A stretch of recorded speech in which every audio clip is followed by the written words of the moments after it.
Welcome to Meet the Author, where you can join in on insightful conversations with best-selling and award-winning indie published authors.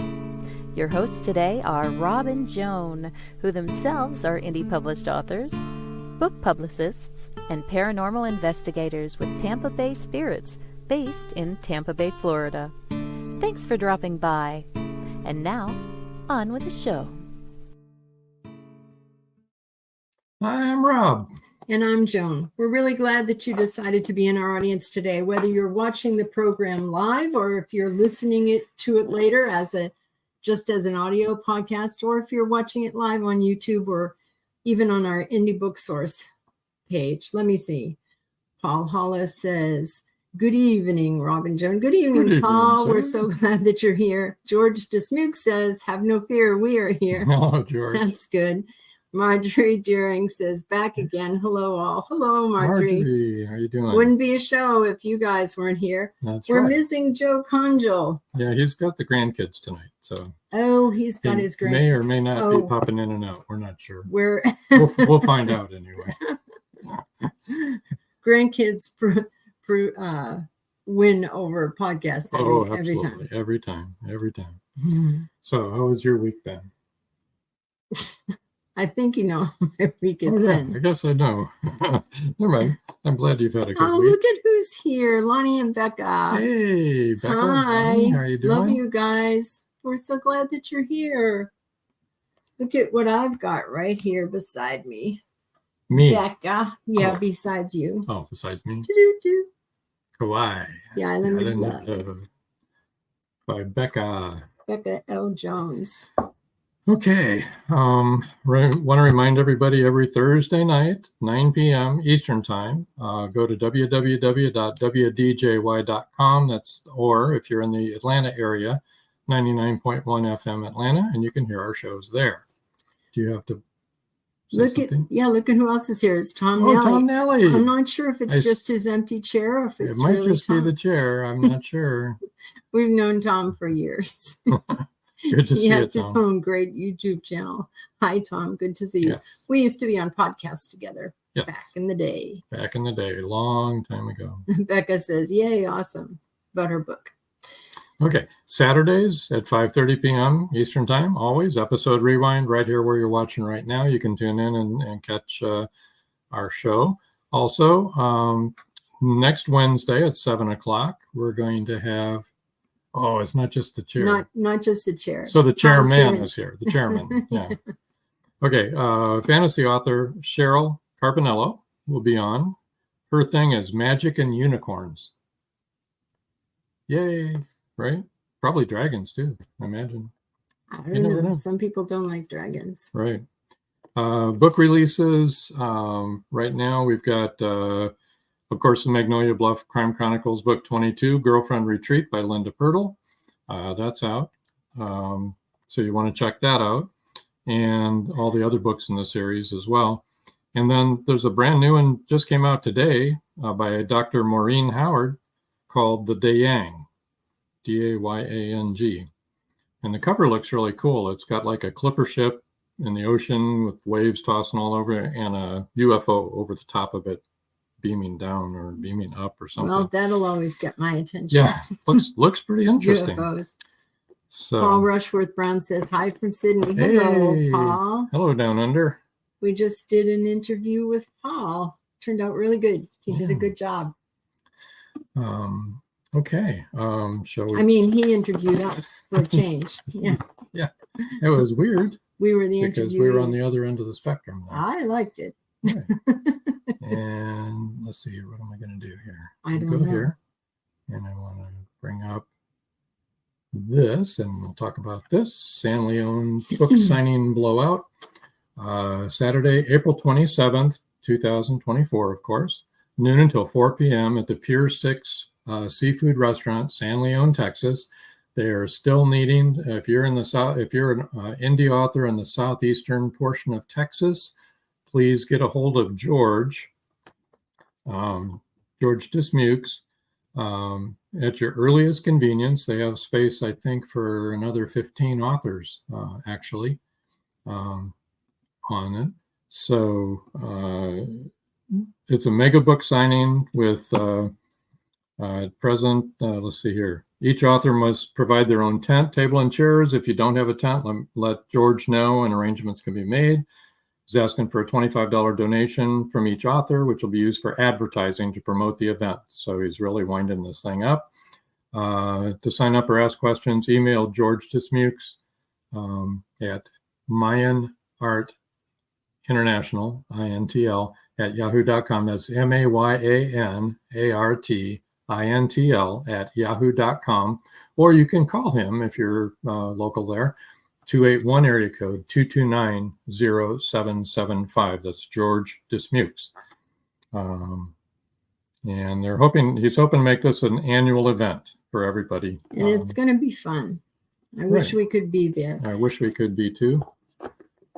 Okay. So, we've got a lot of comments. Goodness. Oh my goodness. Paul Rushworth Brown says, hello. Hello. Tom Nally said, wait a sec. Maureen Howard, some call those named Maureen Mo. So is she Mo Howard? I don't know if she goes by Mo or not. That's really funny because that's in the book that we just wrote, Tom, where one of the characters is named Maureen and her husband calls her Mo and she doesn't like it. That came from my youth. Joy Shelton York says, hi, Rob and Joan. Joy. Hi, Rob. You can see Joy tomorrow. She'll be on Haunted Campfire. Yeah. With all the rest That's of the it. other thing I didn't have down. Well, it's going to be tomorrow night, and we're talking about Irish myths and legends and ghosts and castles and all that stuff. That's Haunted Marjorie Campfire Deering Tales. said, I enjoyed your interview very much. Thank you, Marjorie. That was fun, wasn't it? It was fun. Paul Rushworth Brown said, except for the Aussie internet. Well, you did a good job of editing. Yeah. But yes, it was. And Lonnie and Becca say they can't wait for the book signing April 27th. Joyce Shelton York says she's going to be here tomorrow night. Yes, I'm sure that you are. And I'm sure she has something prepared. And George, we already gave out your phone. Is that the right number? I mean, 281-229-0775. Yep. That's what we have. That's a good number. Okay. Joy's visiting her son. Oh, you're going to be visiting. Oh, you're going to be in Texas? Oh, well, if you want to go cool. You're going to the book signing, Joy? Yeah, to the author signing. That's awesome. He's going to the author signing. Oh, that's great. You're going to love Pier 6. Joy, now I really wish that we were going. So many people we really like are going to be there. Lonnie said, I wish you could be here too. Me too. Oh, boy. I feel left out. Paul says those kangaroos have to pedal faster to keep the internet going. Yes, they do, or hop faster. Or oh, my gosh. Joy and Lonnie and Becca and George and maybe Paul. I think Paul might be going. Bill Nelson. Yeah. Well, they're all going to be there. Hey, listen, we've got that's all the time we have for tonight, folks. No, we're not. We've got an amazing couple. Some of you probably remember them from the last time that they were on. I'm just going to tell you a little bit about them because they've had quite the life. Let me tell you. They both were professional artists. They were both professional actors before they both got into psychology and found their way together, which is fascinating in itself. But let's see. Jim, I know, was in Rockford Files, Quincy, St. Elsewhere, And Judith was on Star Trek in the original season. I remember when she was on Star Trek, she was one of the nurses. She was also on Wild Wild West and I Dream of Jeanie, as well as other over 80 national TV commercials. Together, they have over 70 years experience coaching in psychology. They are a psychology team. That's what they do now. And they've been very successful on that too. Their latest book, Overcoming the Fear of Being Fabulous, was the winner for the nonfiction in the 2023 San Francisco Book Fest. And Jim's recent novel, Second Life, because the first one is not yet finished, has been submitted for the 2023 Pulitzer Prize in fiction. That's a fiction book. Okay. And they've also been on over 3,000 television and radio shows, including Oprah, The View, 48 Hours, MSNBC, CNN, and Canada AM. So, and now they're on Meet the Author. I know. The peak of their career. Hi, guys. Hello, dude. Hello, Joe. Hello. How are things in California? A little gray and foggy, And cold. But we're delighted to be with you two and all the people that you have on your audience calling in. I know all of our wonderful people in our audience. I'm telling you what, this is like, this is such a cushy deal that we have going here. We get to meet fabulous people, both in our audience and on our show.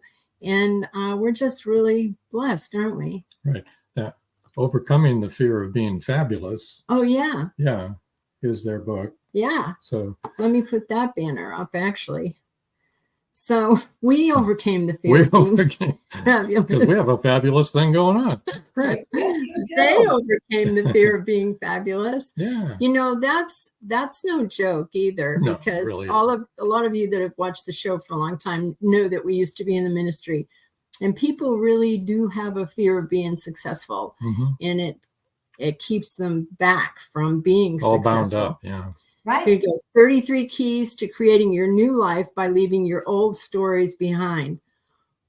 That old baggage, it can drag you down, can it? Absolutely. And the fun thing about this book is that there are 33 different specific ways that people can leave their old habits behind and open themselves to new ones.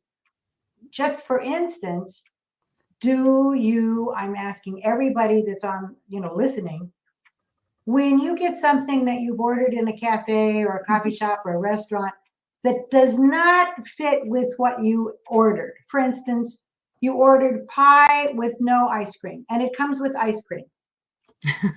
Do you send it back? Or do you just swallow tight, push the ice cream aside and eat your pie and you're unhappy? I send it back. Good for you. Politely, you can do it politely. You don't have to defend yourself. You send it back. That's it. Right. Yeah. But so many people don't. And that's just one way that they stay in league with how they were raised. Don't create a fuss. Don't act up. Don't get loud. Don't make any waves. Don't make any waves. Exactly. And what we're saying is make waves. Take care of yourself. Send things back if they didn't arrive the way you want them. Another example is people have a very difficult time accepting compliments. Simple compliments. If I compliment someone and they say, "Oh, that was nothing." No, don't do that.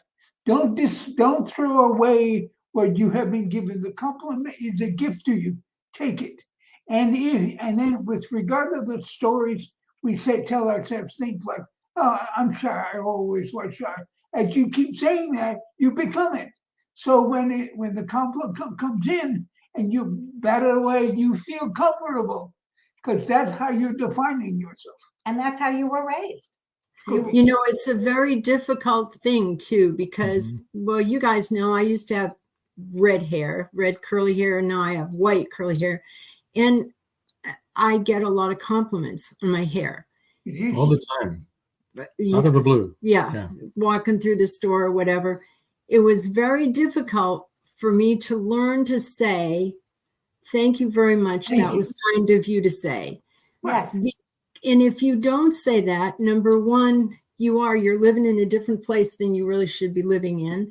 And number two, you're also saying to them what you said wasn't good or important or nice, or, you know, you need to lift them up too by You are appreciating. short-circuiting the connection. They want to make a connection. You just shut the door. And Yeah. where they have nowhere to go. They just stand awkwardly. Oh, I love this. Listen to this. You guys are going to love this. You took a poll, So and here's the answer. Here's the answer. Joy Shelton York sends it back. Emma Nichols, she sends it back. Good. George Dismuke says, well, what flavor was the ice cream? Oyster flavor. Joe Conjal, I send it back and ask them to take it off my bill. And that's Why? even better. Wonderful. George used to have hair. He just doesn't remember what color. I have pictures, George. It's the only way I know. It's been a long time. But yes, this is the way we were raised, and to be self-effacing. And I think, and we talk about this on the show a lot, it is very difficult for authors, especially new authors, to promote themselves. But you have to promote yourself. Yeah, you love the book that you just wrote, or you wouldn't have written it. You know, you're really happy with it. Share that with the world. Look at what I did. It's wonderful. And exactly. And the world will not know about it if you are not talking about it on podcasts or radio shows or, you know, the local magazine, whatever it might be. People need to know about it. That's right. If Einstein had been shy, E equals MC squared would be the scribble on his notebook under the bed. No way, the world would not have been changed. Yeah, he definitely wasn't shy. No, he was not. Yeah, well, that's a very good point. I think it's one a lot of us can relate to, because I do think that is something you have to overcome, is by being self-effacing. And I'm not saying to be an arrogant son of a gun. You can be a lovely person who appreciates compliments and understands your self-worth on this planet, you know. And has a really good connection with other people who want to praise you. Hey, Joe, look at all that we are saying. It's okay to accept a compliment. You don't have to be airing, blah, blah. Look at all of that work just to say thank you. Instead of just saying thank you very much. Mm-hmm. It really was work for me. Yeah, it's work. There were a lot of tapes that played in my head that I had to take those tapes out and put in different tapes. We were told it was pride. You know, don't be prideful. You know, that's not good. That's bad. Right. Bad That's right. And the longer those tapes play, it becomes your identity. Yes. It's really hard to break. It's a self-fulfilling prophecy, Right. you know, and it's hard. You feel like you have to belong to your family and stay true to how they raised you. And what we're saying is, no, in lots of ways, it's time to leave home. It's time to grow up and be your own person.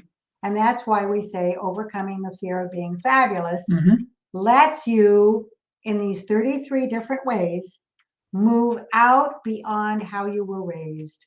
Doesn't mean that you stop speaking to your family at all. You just give yourself the authority to be different from them. Well, without giving away all of the things in the book, because you don't want to do that because you want people to buy the book, I understand. Do you have another little nugget you would like to share? Besides that one? Sending stuff back and not being able to say thank you when you're complimented, which is not a joke, it's a real deal. Yeah, it is. Yeah, absolutely. Another one is wherever you may be working, how long has it been since you had a promotion?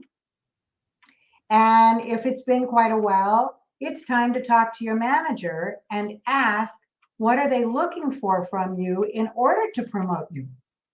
It's not that you're expecting them to promote you tomorrow, but you need to ask them what they are expecting from you. Concretely, not just, keep. A lot of time, a manager might say, keep doing what you're doing. You may not have any idea what you do. You need to ask for concrete suggestion, report back. Right. So you are really asking your manager to be concrete, and you're alerting that manager that you expect to be promoted in due time. It's something that you want. And then you have to be willing, though, to do the work. Correct. Yes. Correct. Yes. I was working at a place, I got a promotion after I was working there for 3 months. Mm-hmm. Young women came to me and said, how, what did you do? How did you get that promotion? I've been here 8 years, And I said to them, and I knew what I needed to do. So I said, do you do this? No, they don't pay me enough. Do you do that? No, they don't pay me enough. Do you do this? No, they're not paying me enough. I said, well, you accepted the job that you're in now, Exactly. at the pay that you're at. So if you want to earn more than that and you want to get promoted, you have to do these things that I told you. I said, because I'm promoted and I'm still doing those things, Right. And that's, we hear the phrase, take responsibility for what you do. Yes. That's very glib. What the hell does that mean? Yeah. How does one take responsibility? First of all, you have to have, this stuff, everyone. You have to have objective, a goal, you work toward it, and you stay true to yourself. You let people know what you're doing and what you want and what you expect from them. Generally, they will give it to you. If you don't ask for it, they won't give it to you. For example, that job that I'm talking about, I did that job. I exceeded what they expected me to do. Mm-hmm. I was the head of a department, and my manager, the general manager, came to me and said, how are you doing? Are you happy and stuff? And I said, well, actually, no, I don't want to be doing this next year. And he said, what do you want to be doing? So I told him. Right, exactly. And he said, okay. Let's take our break. Okay, we've got to take a break. And I know there's break, comments. And George, I'll ask your question first as soon as we get back. We'll catch up here, and we'll see you in just a couple of minutes. Nobody go away. Thank you. Okay. Ground to cover. Little commercial. It's every parent's worst nightmare. Police officer Madison Jackson awakes to discover her baby kidnapped from her crib. Was it revenge for someone she arrested, or something far more sinister? Madison's estranged husband is incarcerated in Supermax. As the second in command of a deadly Mexican cartel, did he issue the order to abduct their daughter? Bye, Baby, Bye, from author Kelly Marshall. Get your copy today.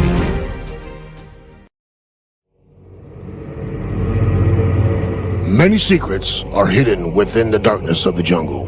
Now comes part 4 in the Jaguar series by retired Hollywood scriptwriter George Dismukes. In this saga, Brandon, Andrea, and Naja, the Black Jaguar, go deep into the Mato Grosso jungle on a mission to rescue 2 kidnapped children.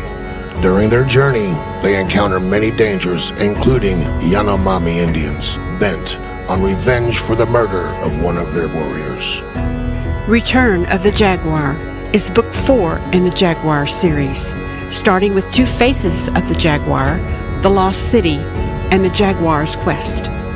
All 4 are available on Amazon, Barnes & Noble, and other bookseller websites worldwide. Return of the Jaguar is a must-read.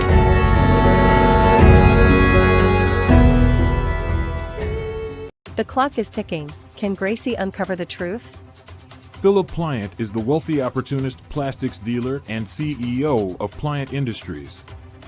He's also a master thief, creating a pervasive threat to the manufacturing infrastructure in the Caribbean islands markets. With the cartel as his stealth client, the naive city leaders have been seduced, enabling the production of more than three-dimensional building materials. The expected profits are monstrous. Is the art group, now led by Gracie and the family heirs, strong enough to win against this predator? Can JJ's cats act on the root cause analysis in time? Will Gracie be able to squash Pliant and the cartels? Gracie never considered their lives would hang in the balance. The clock is ticking. 5, 4, 3.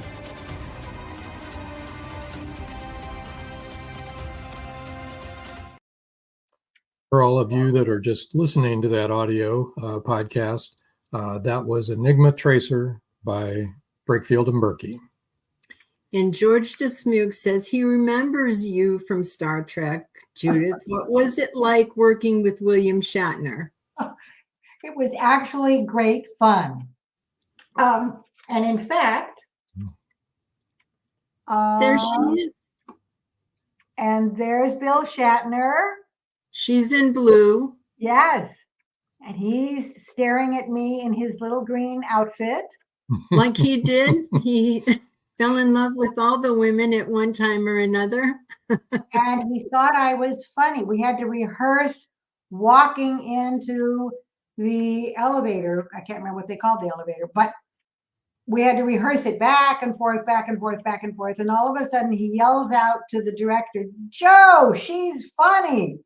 Now, in line with what we just been talking about overcoming the fear, which is something Judith did not do in that moment.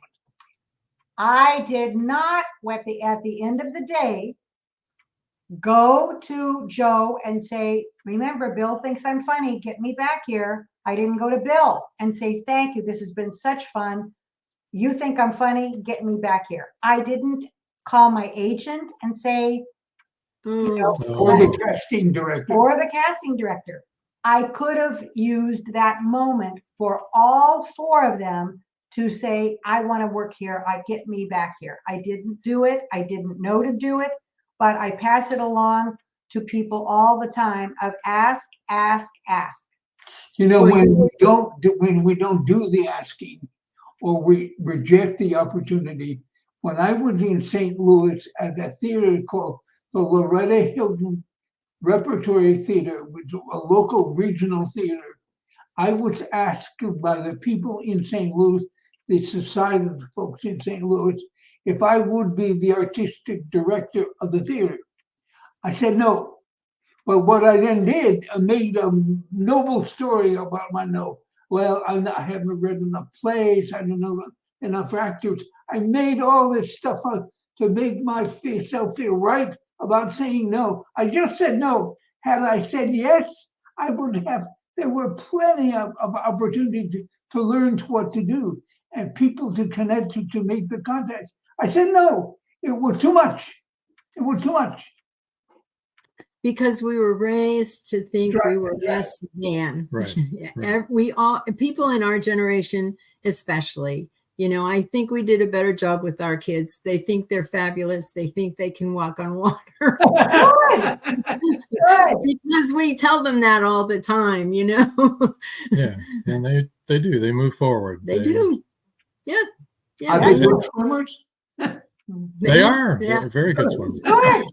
They're walking on water instead. Yeah. Joe Condrell said, "Do well in the job you have to get the job you want." Yeah, and do more in the job that you have than you need to do to get the job that you want. Right. Marjorie Deering says, "Plus you had those beautiful legs, Judith." And that is true. Thank you. Wasn't she beautiful? And I remember that episode. I remember that scene, yeah. I do too. George Dismuke said, "I worked with Leonard Nimoy on Gunsmoke. He was a cool guy." He was, wasn't he? He always had his little poodle. He did. He loved his poodle. So. What a wonderful device you have. We can see the messages that they come in. It's so, it feels really good to be connected with your audience. Doesn't it? Isn't it really great?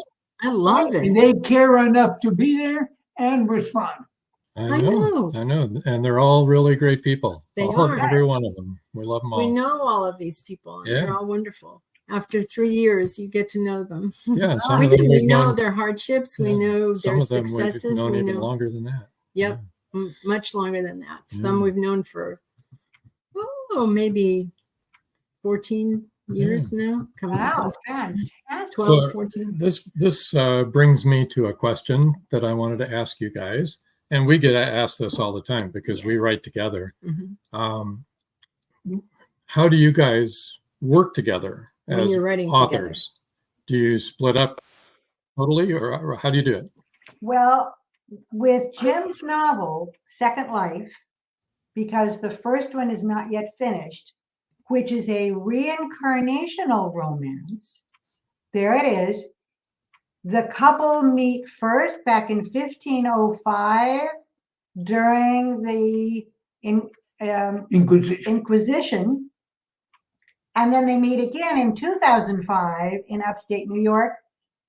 Jim did all the writing. I did all the copy editing. So that's how we wrote together with Jim's book, and why he has given me second credit, because my suggestions in doing the copy editing was, you need a couple more sentences here, you need another paragraph here, and I probably read the book 20 times, and I was never, ever bored. So I want to just say to anybody listening who loves fiction, this is a wonderful, entrancing book. Is this your first fiction? It looks fabulous. It really does, and it sounds fabulous. So, is this your first Eternal Lovers? I like that. No, it's my fifth. That one is my fourth. The fifth one will be coming out probably next year. Okay, I thought the other ones were more nonfiction, weren't they? I have three. I call that. Well, the trilogy of fiction: Worship of Hollow Gods, Ambition to Belong, and When Angels Die. Those are autobiographical fiction. Okay, all right. I knew they were about you, basically. Yeah, right. And how you grew up, but you added to that. Oh, exactly. But probably half are fact. In fact, we now know it's called faction. And the rest is all fiction that Jim made up. But it starts out when Jim is 9 in inner city Detroit, which is where he grew up. And then Ambition to Belong, and that's Worship of Hollow Gods. And the Hollow Gods are family, alcohol, and religion. And then the second book, Ambition to Belong, takes place when Jim is 14 and 15 and in high school. And then When Angels Die, he started his acting career and is in New York City. Well, actually, you're not in New York City. You're I'm St. Louis. In St. Louis. So it's those three are also wonderful readings. And I want to say, I'm a really good writer. The reading is a pleasure to read. I also am poetic. So this is not entirely, kind of poetic, prose poetry. I want to be very careful with that. It's not formally poetry. It's the prose is poetic. I don't like poetry, and I love Jim's writing. Okay. Well, it's a way of saying that there is a lot of romance in what he writes. Good. Yeah. I also write strong women. I love strong women because I married one. She taught me what they're all about. That's right. Strong women are the best. They are the best. Like you are too, madam. Thank you. And thank you. Very nice. Thank you. Thank you. I didn't even think about it, did I? Thank you. Yay! It's working. Say, oh no, I'm not. I know I am. I know who I am. Well, I'm not sure. Now, Rob. Oh, I know. No, and I've raised 5 fabulous women and a fabulous son, but 5 strong women. Yeah. And they're all able to stand on their own. own. Youngest granddaughter, believe me, you don't want to mess with her. Good. Good. I good, know, good. she's great. She knows her boundaries. She's like, yeah, I don't want you to touch me. Good. Yes, exactly. So when you wrote Overcoming the Fear of Being Fabulous, now those you wrote together, the 33 keys, how did you do that? I know you've been coaching together for a long time, so you must have your own language and way of working together, you know. Right. But, and so the 33 keys were initially from our podcast, back when we were doing our own podcast. So those were the scripts, and then we just edited, both of us just reworked, and then we have a gal in Australia that did the copy editing. So that's where this book came from. We have had the phrase overcoming the fear of being fabulous for the last 20 years. Really, when we met on a blind date, we talked about how we'd both been professional actors and had the fear of being fabulous. So we didn't go forward. We didn't push our agents. We didn't go to our agents and say, you know, get me a running role on a TV series. We didn't know to do any of that. And so this fear of being fabulous has been with us ever since actually our first blind date. And we've been talking about what kind of a book should we write about it. And finally, when we did the podcast scripts, it was like, well, this is really practical.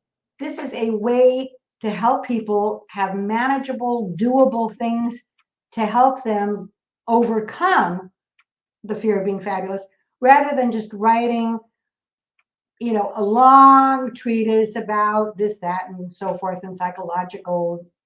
That's sort of boring. This is very doable.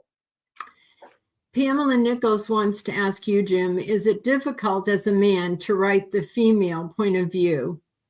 And I know I don't find it. Point of view. So I'm sorry, what?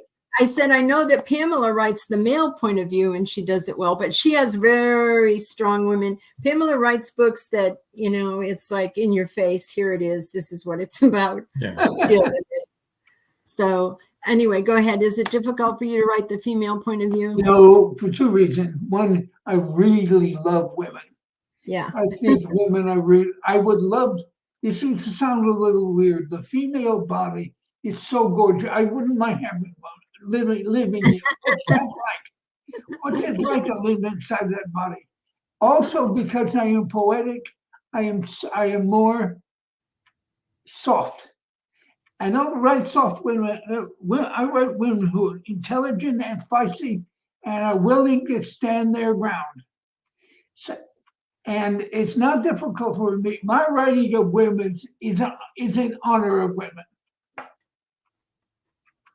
Excellent. Excellent. Yes. Yeah, I would say that Jim doesn't have any trouble writing women's voice. Yeah, that's good. And you know, it's funny because we just finished writing our next book that's going to come out in April. And I wrote, and Rob wrote certain parts and I wrote other parts, and then we'd come together and talk about them and rework them and write them together. But I wrote these two male ghosts, and I had the best time.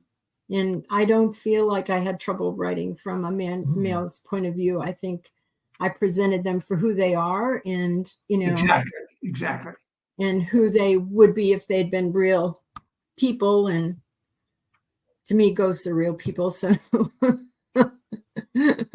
people without. Joe, I don't write them as women. I write them as characters.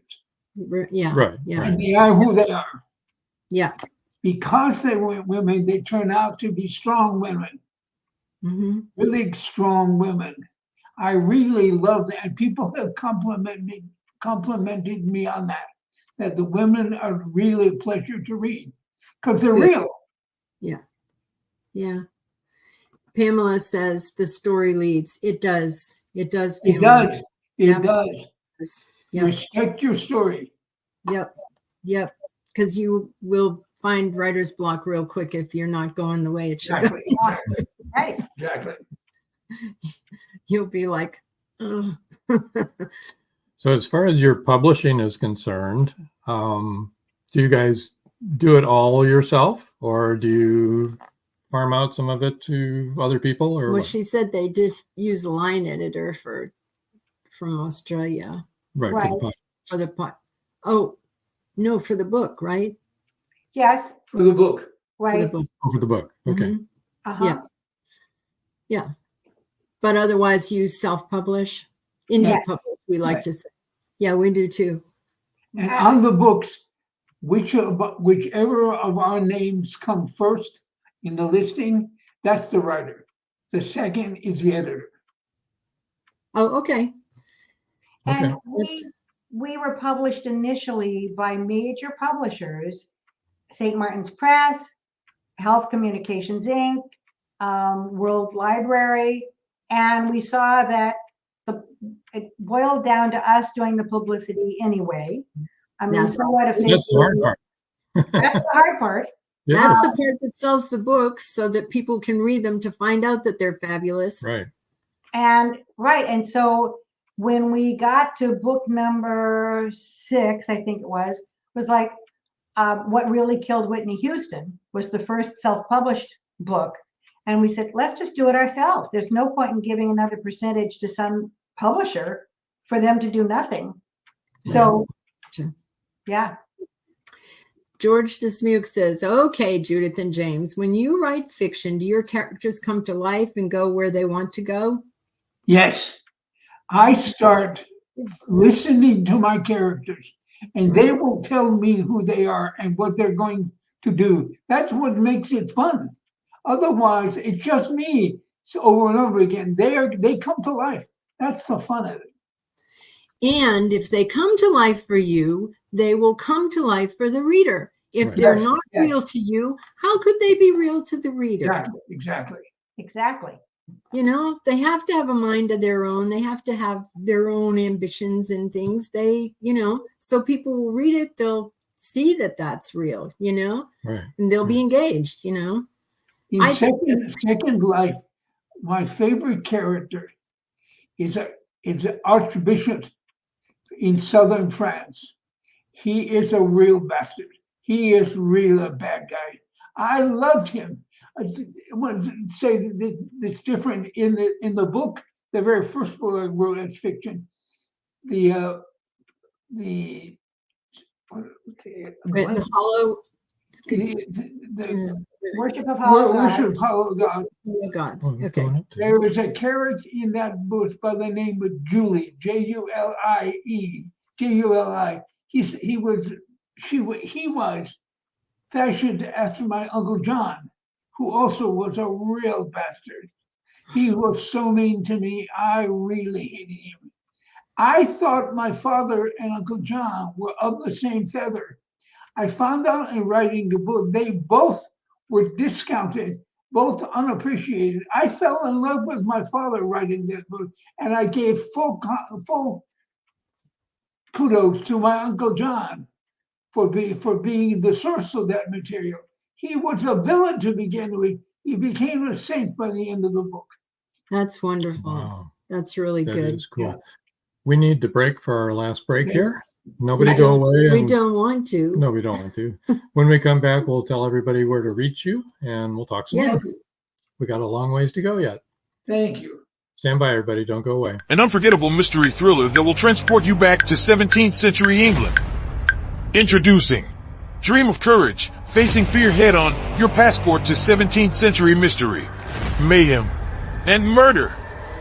Follow Robert and John Rushworth through Leeds' bustling Briggate district, where danger lurks in the shadows, embodied by the thief-taker Jacob Wilding. You will laugh, you will cry, and be in awe of the twists and turns. Its meticulous attention to character development, emotional nuance, and the unfolding of the story's layers promise a compelling and emotionally charged journey. The U.S. National Times said, modern writers usually don't know what it was like to live in the past, but Rushworth Brown does this with great skill. Uncover the secrets of Smythe, the enigmatic tavern keeper who sends Robert to the Haven, to the pirate Captain Girlington. Will he outweed danger in the nick of time? It's 1919, and Eric Laska returns from the war in Europe. Two new enemies await him in the small coal mining town he calls home. One is a threat to his relationship with Rebecca, the love of his life. The other, a bloodthirsty beast, is stalking the mining town residents. The townspeople suspect Eric of one of the killings. An old man and Rebecca's 11-year-old sister have seen the beast, but only Eric believes their story. To protect the town and clear his name, he's forced to prove the werewolf exists. Available on Amazon. The Horror Within by Marjorie Swift Doring. Paradise, my prison. Charlie Flint awakens from a deep sleep and finds himself alone on a tropical beach surrounded by a palm tree jungle and exotic animals. He cannot remember who he is or anything about his life. First, he must find food and build shelter and protect himself from hidden dangers. As his memory gradually returns, it reveals what a very flawed person he is. A man who made too many mistakes, made too many enemies. The implications of the truth are staggering. How did Charlie get there? And will he save himself? Paradise, My Prison is the riveting new suspense thriller from retired Hollywood scriptwriter George Dismukes. Paradise, My Prison by George Dismukes is available in jacketed hardcover, softcover, and all ebook formats worldwide. And we're back.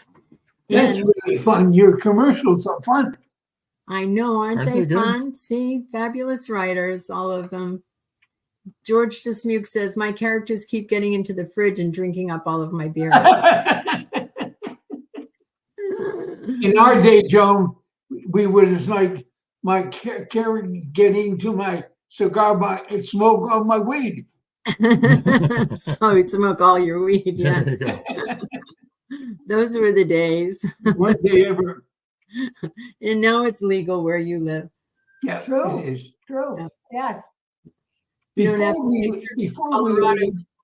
have Before we come to an end, I would like to share with you this guy.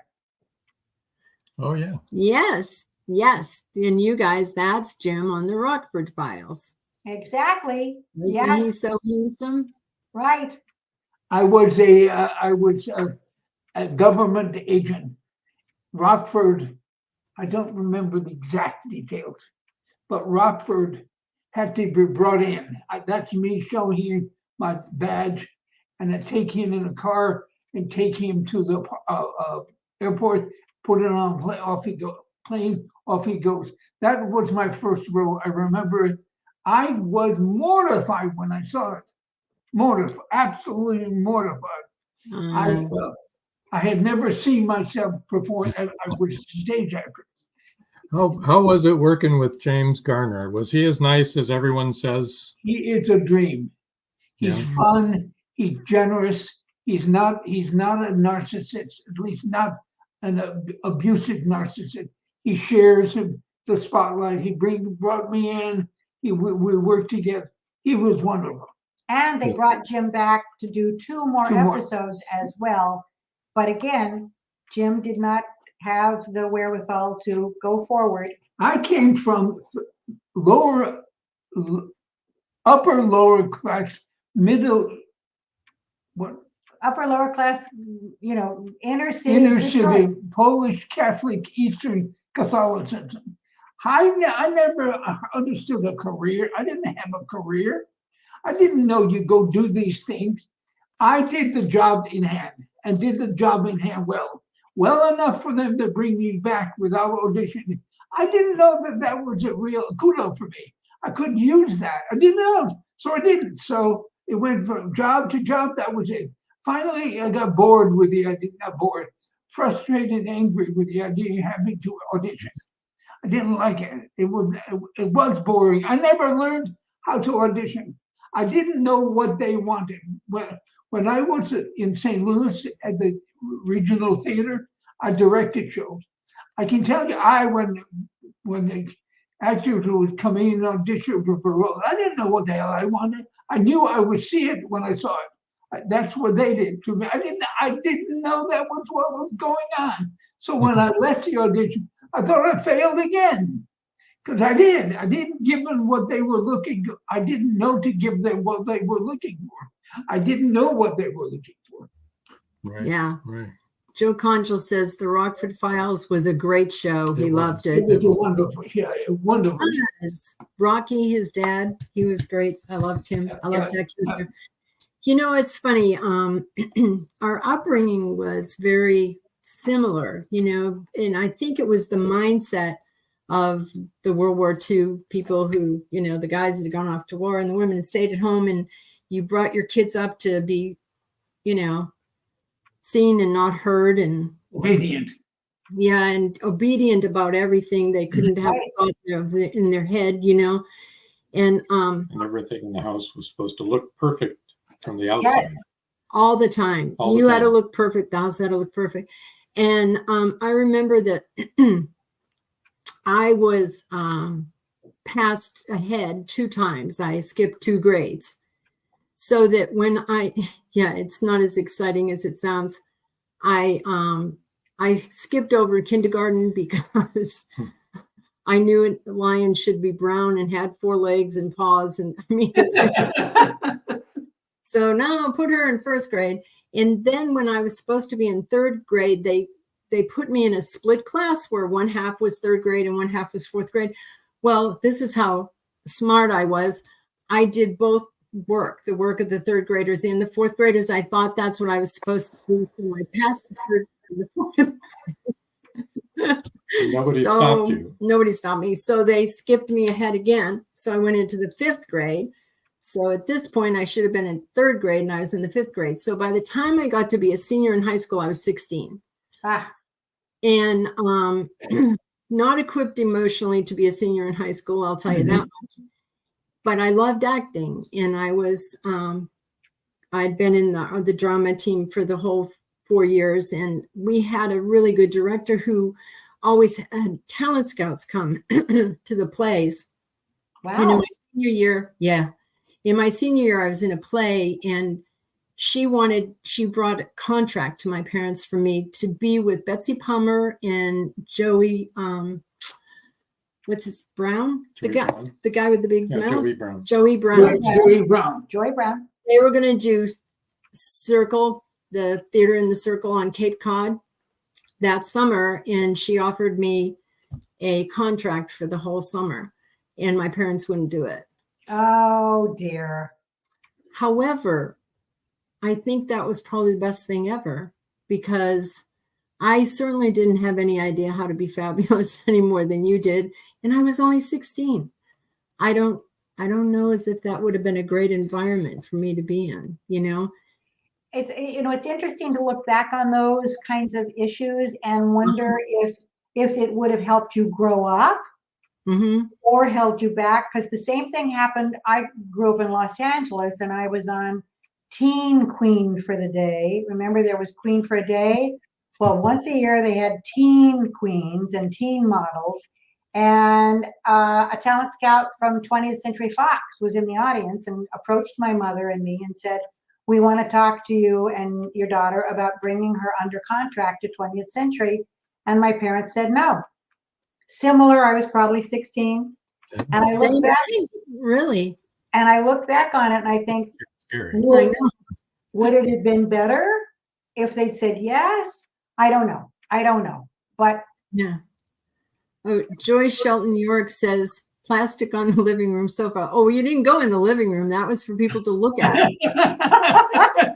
Right. And Joe Conjal said you were the female Sheldon Cooper. Yeah, sure. Kindergarten and 4th grade. That was me, Sheldon Cooper. But yeah, that's so crazy that happened to you, because when my parents would tell that story to my children, because they were going to instruct them on how obedient I was and that therefore my children should be that obedient, you know, they said, and your mother decided she shouldn't do that. And I would tell my kids, that's a lie right there. Before we say goodnight to our Atlanta people, I wanted them to be able to hear how to get a hold of you. Yes. Your website is www.judithandjim.com. That's JUDITHANDJIM.com. And your links to all your social media and everything are all on there. Right. And if they want to email you, they can email you at judith@judithandjim.com. Okay. Perfect. And it's the @ sign, you Yeah, guys, not the AT. Okay. Right. It's Judith@judithandjim.com. At sign. Yeah. The @ sign. Yeah. Yeah. Yep. For those people that are listening that aren't watching. And speaking of the people Listening. in Atlanta tonight, thank you so much for joining us. Want everyone else to sit tight, but we want to thank you people in North Georgia for tuning in. Please join us again next week, same time, same channel. Good night, Atlanta. Good night, Atlanta. But stay tuned, everybody else. Okay. Yes. Well, the show isn't over yet, guys, but this has been so, mind opening. I want to say it's amazing. I think I've often thought that it was a generational thing, the way that we were raised. And while I'm talking to you, I'm thinking, this is definitely it was a generational thing. There was a way that we were raised. And then I don't know about you or anything like that, but then we raised our kids telling them that they were wonderful, that they were smart, that they were loved, that they could do anything they wanted to do. I remember one of my, two of our daughters really liked horses and would go to horse camp. And they loved all of it. They liked mucking out the stable. They liked, cleaning out their hooves. They loved it. And one of them had aspirations to be in the Olympics, in equestrian Olympics. And her teacher told her that she could never do that. Why? And to not even consider it. I won't say why I think why. Oh, okay. But okay. I was so angry. I went to her and I said, don't you ever tell my children that they can't do something. They can do whatever they want. And she said, well, do you realize how much money that costs? And I said, look, it doesn't matter. If somebody wants to do something, they will find a way to do it. Right. You don't tell a child you can't do that. You're a teacher. You're supposed to be lifting them up and saying you can do it. Yeah. You want to be president of the United States? Go ahead. Go for it. Don't say it's impossible to do. Good for you. Oh, yeah. Well, I'm not sure my kids were real happy with the way I was. This is the only issue we had to confront. So. Yeah, I confront you. Well, like you said, do I send the pie back? Yeah, I send the pie back. Yeah, yes, we would. We would go and talk to the teachers, saying, this is not going to happen. Yeah. Don't like that stuff. It sounds like both of your mothers were being protective of you. Other mothers overlook that for the glitz of show business or for the potential to make money from their child's earnings. Yes, no? I would assume so. Well, first, I would like to say I will agree with the second half of that my parents were being overprotected. My parents, excuse my language, were scared as hell. They were afraid of the world. They didn't want me to go out in the world where I will get beat up. They were frightened. They also were they were ignorant. I don't say that pejoratively. They just did not have the stuff. They couldn't give me what they didn't have. They gave me what they had. They gave it lovingly, but it wasn't much. I thought it was everything. I fell well short of what could have been. No, they were not being protected. No. I don't agree with the first part of that at all. But I think Jones and my parents, in terms of these, acting offerings, I think were being protective and I felt like we were not old enough. We were not ready to not be equipped. Separated from our friends and our neighborhood that way. But I was so out of touch with the rest of my school people. When I was 12, I looked 18. I won a beauty contest when I was 12. I looked 18. And I continued to look old forever. Not anymore. Not anymore. Not right? anymore. Thank goodness. So I do think Jones and my parents were being protective. They didn't understand. Paul Hollis said, my mother always told me I could be anyone I want to be. It turns out identity theft is against the law. Good one, Paul. Joe Conjo said, I have to bow out. Time to read books with the grandkids. Enjoyed the show. Thanks all. Thanks and for have fun coming. with your Joe. Joe Dismuke says, it's been a great show. You need another hour for this one. I know. Well, we can still keep going. We don't have to. Let me see, what time is it? Yeah, we don't have to sign off yet. Not quite yet. No. Right. I really wanted to talk to you about the being fabulous because I think there are a lot of things that we say to ourselves or think to ourselves that we have to rewrite. Because as you were saying earlier, Jim, if we don't do that, that's who we become. Mm-hmm. It becomes part of our identity and who we are, in the core, So I think one thing that people say is they'll make a mistake. You'll drop something or, whatever. You'll say, well, that was stupid. I've had to rewrite that. Mm-hmm. Mm-hmm.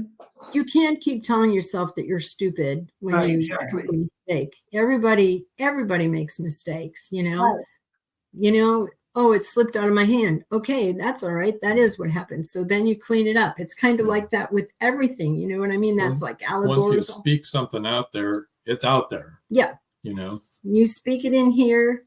That's who you're identifying as. And guess what? That's who you show people that you are. Mm-hmm. You don't want to show people that. And you practice that. And then you becoming more and more deeply. The more you practice, the better you get at it. No, I'm shy. I've always been shy. I'm really good at saying that. I'm not speaking about myself. I'm using that. I have not been shy. Not that kind of shy. But I was uneducated. I'll give you that. I was ignorant. I'll give you that.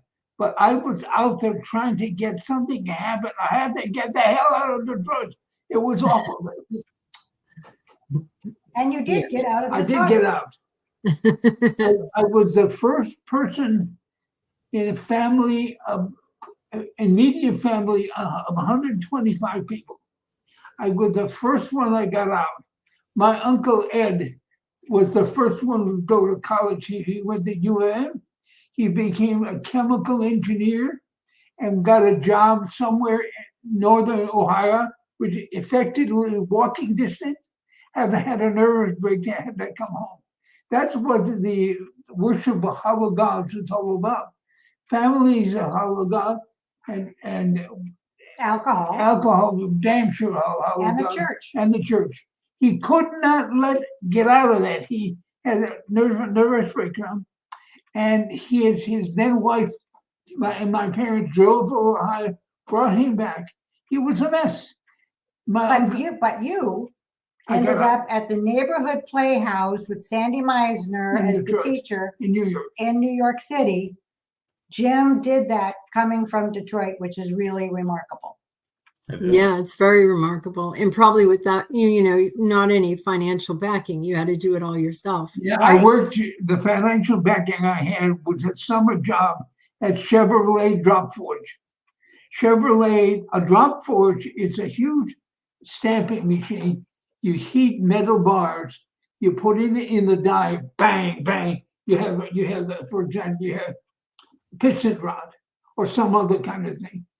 I worked at what was called heater man. I worked at the furnace. You had to wear a mask. The furnace got about 2,000 degrees hot. You reach in with a pair of tongs, pull out the bar, put it on the die, bang, bang. And then you have to work for production. You got to get so much done. I love that job. It got me to New York. It wasn't New York where, well, actually St. Louis thing fell apart. Well, but in New York at the neighborhood playhouse, Diane Keaton was in Jim's class. Right. Oh, I love her. Isn't she fun? Yes, I love the way she dresses. I love her whole attitude. I really like her. She has been that way her whole life. Yeah, I like her. I like her a lot. Yeah, she's funny, and she's a strong woman. She is. You know, Very independent. She's not afraid to be fabulous. You know, she really has said, this is who I am, and this is how I'm going to be, period. Good for her. Mm-hmm. Yeah, and she didn't have to dress like everybody else, you know. She dressed the way she wanted to.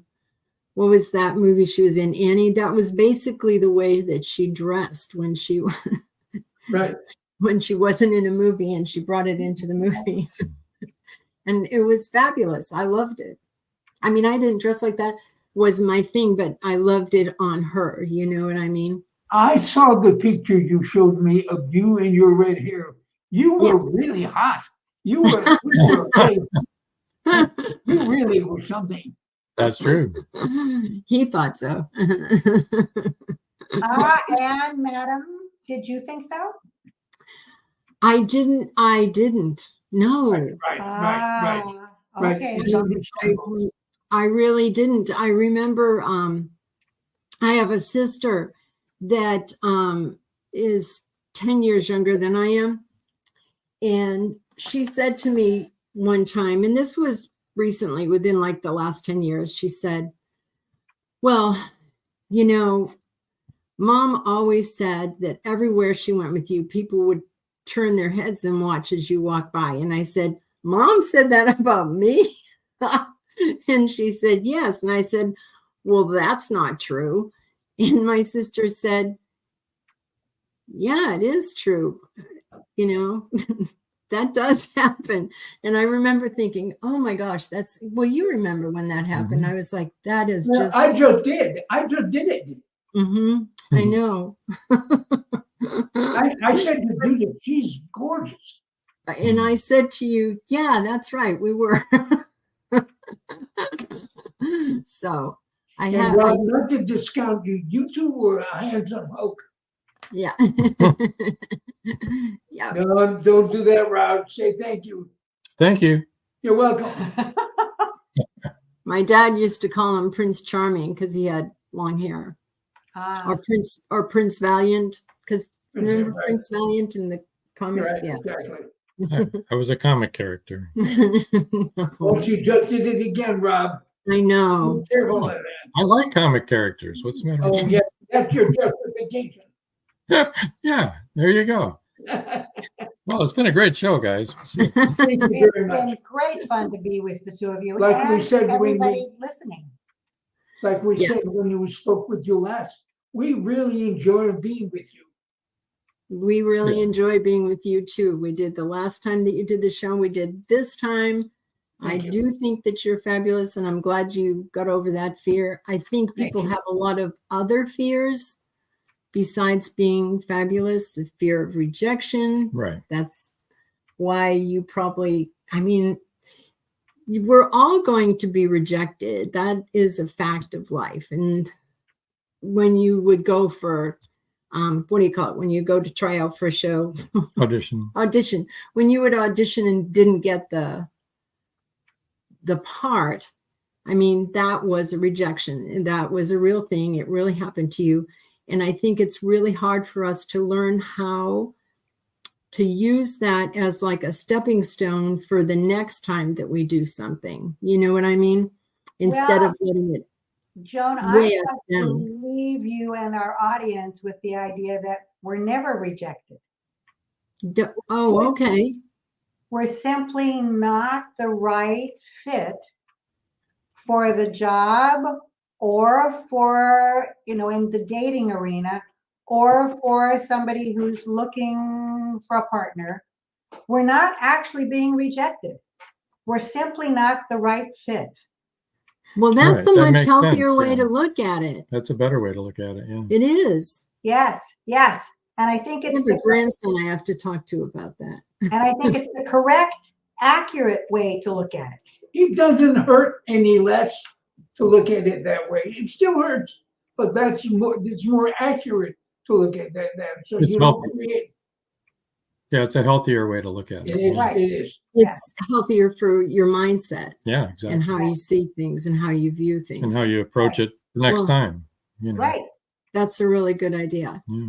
And that's true of anything, not just acting. I mean, Exactly. any Yes. job or anything that, you know, Exactly. I mean, you know, for example, what would you say to a young man who asks out a young woman and she says no? She clearly is telling you that you're not the right fit for what she's looking for. And what I would say, ask her why. Find out. Open yourself to why. You may not like what you hear. You may not even accept what you hear.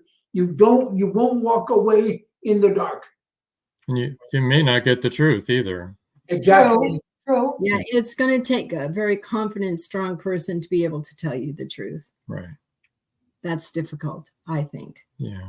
I mean, when you're getting down to that kind of nitty gritty, that's not something a lot of people can do. I've Right. had people Especially say to young me, people. yeah, especially young people. I've had people say to me my whole life, well, it's different for you because you're very confrontational. And I'd always say, it isn't different for me than it is for you. None of us likes to be confrontation. None of us likes to hear those kind of things, you know, or talk about those kind of things. It's just, it's not healthy if we don't, you know, and say, I didn't want pie with ice cream. I wanted pie without ice cream. Right. Right. Exactly. And there are a lot of occasions in life where you have to confront people and say, I don't like the way that you're treating me, you know. Well, I don't appreciate I it. think when you go to send something back at the restaurant, I think a lot of people, you hear the horror stories of what they do in the kitchen if you send something back. Spin your food. So some people are nervous about that, you know. Right. So I think you have to be diplomatic in the way you say that's not what I ordered, Right. and not be offensive to the person who brought Right. it to you because it's not their fault. Right. You know what I Right. mean? So I think that has to be a factor in there too, not just sending it back. You know what I'm saying? Yes, exactly. Yep. It's how you send it back is just as important. But Thank you too for this hour. It has been really, really pleasant and fun. Yes. You it are has very been welcome. for us. You guys are doing a good service Thank to you. those who hear you. Thank you. You're welcome. That. Yay! Yeah, thank you. You're welcome. Well, it's been wonderful having you on too. Yes. And thank you for giving me a different way to look at that. You're Good. welcome. Good, good, good. That's good. That's really good. Something else I need to practice now. There you go. Ah, all right. I'll And get the it. two of you are such a pleasure. Put it on a Post-it and put it on your bathroom mirror so you can see it every day, knowing what you have to practice. Marjorie Deering said, all four of you are fabulous. Yes, I mean it, and you're welcome. And Marjorie, Thank you. Yay, thank you. Thanks, you are fabulous too, Yes. Marjorie. We know you, and you are a fabulous woman and a great writer. She writes thrillers. She writes really good thrillers and horrors that are fabulous. Good for Yeah. you, Marjorie. Yeah. With love stories in there too. So Right. all the good things. You know? Yeah, this has been great. I'm really glad that you both decided to go into psychology after being actors. You can, Marjorie says, put that up. Thank you. You're welcome. We're all going to be saying thank you, Thank you. and you're welcome on this show from now on. Just remember, Judith and I are each of your shoulder. If you don't do it, you will feel guilty. You're going back to Detroit roots now. Very educational program. Thanks, Joan, Rob, Thank Judith. you. Thank you, Paul. Thanks for hanging in there, Paul. Yes, thank you. Now, Paul is an amazing writer. Mm-hmm. He used to be a field agent for the NSA. I think.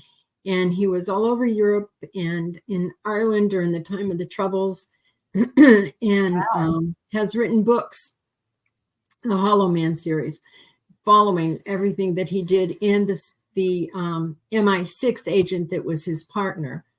And he really is a brilliant writer, and he just started his own small publishing house. So to help, because he wanted to help people, because he figured out how to do it. When we first started writing, Paul was one of the first people that we met, and he was such a help to us, because we would see what he was doing online, and we'd say, how did you do that? You know, that was so great. We loved that. How did you do that? And he would help us along the way. Yeah. So it's he's still what it's doing all it. about. Thank you, Paul. Yes, yes. Good for you, Paul. I know.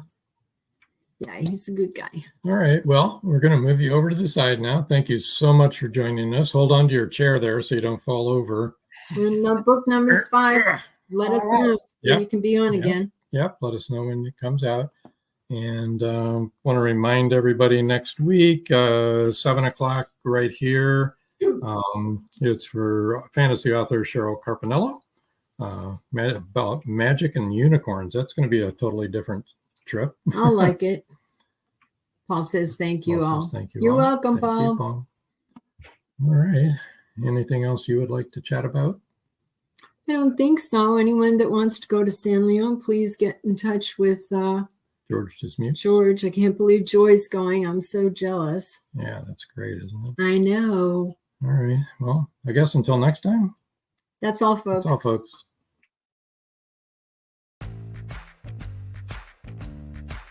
Live every Wednesday, your Voice of Indie hosts Beam Weeks and Stephen G's welcome authors, musicians, publishing industry pros, artists, and assorted creative guests for an exciting interactive hour.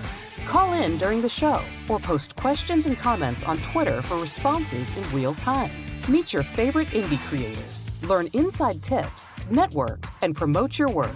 The link for each week's show is pinned on Twitter atop @VoiceOfIndie. And you can receive the link every Wednesday morning in your inbox by subscribing to our newsletter at freshinkgroup.com. Check out Voice of Indie every Wednesday on Blog Talk Radio and catch hundreds of episodes archived everywhere from our websites to our YouTube channel and Spotify. Thank you for joining us here on Meet the Author. Make sure you stay up to date with our show by clicking like, follow, and share. And you can find us on Spotify, iTunes, and more. See you next time on WLFE-DB